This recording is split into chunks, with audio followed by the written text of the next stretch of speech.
আলহামদুলিল্লাহি ওয়াকাফা ওয়াসালামু আলা ইবাদিহিল্লাযিনা ইসতাফা আম্মা বাদ। সম্মানিত প্রিয় বন্ধুগণ, যে ব্যক্তি রমজানের রোজাকে এবং ইমানি জজবায়ে রমজানের রোজার এবং উদ্দেশ্যগুলা পূরণ করবে। রোজার উদ্দেশ্য কি? জুবানকে রোজা রাখা অবস্থায় গুনাহমুক্ত এবং গুনাহ থেকে নিজের জুবানকে হেফাজত করা, মিথ্যা গীবত এবং পরনিন্দা থেকে নিজের জুবানকে পবিত্র রাখা, এটা রমজানের উদ্দেশ্য। সম্মানিত প্রিয় বন্ধুগণ, যে ব্যক্তি রমজানের তারাবিকে ইমানি জজবায়ে সোয়াফের উদ্দেশ্যে এবং আল্লাহ তাআলাকে সন্তুষ্টি করার উদ্দেশ্যে তারাবির নামাজ আদায় করবে, তারাবির নামাজ 7 রাকাত নামাজ আদায় করবে। সমস্ত সাহাবা কেরাম আজমাইনরা তারাবির নামাজ 20 রাকাত নামাজ আদায় করছেন।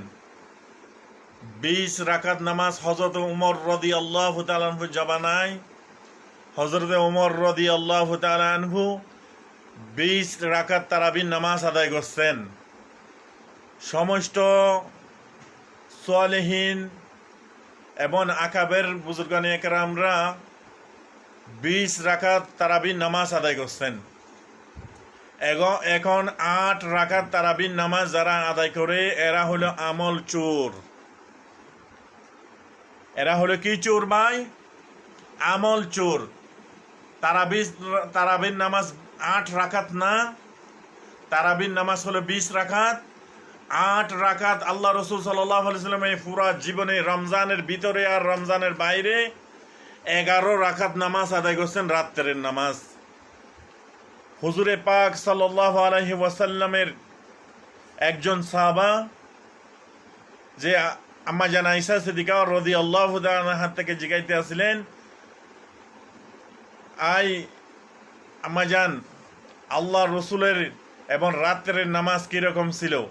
তো হুজুরে পাক সাল্লাল্লাহু আলাইহি ওয়াসাল্লাম কখনো বিতিরের নামাজ এশারের সময় বিতিরের নামাজ আদায় করতেন না, আদায় করতেন এবং রাত্রে উঠা 11 রাকাত নামাজ আদায় করতেন। সুবহানাল্লাহ। 8 রাকাত তাহাজ্জুদের নামাজ আর 3 রাকাত বিতিরের নামাজ। সুবহানাল্লাহ।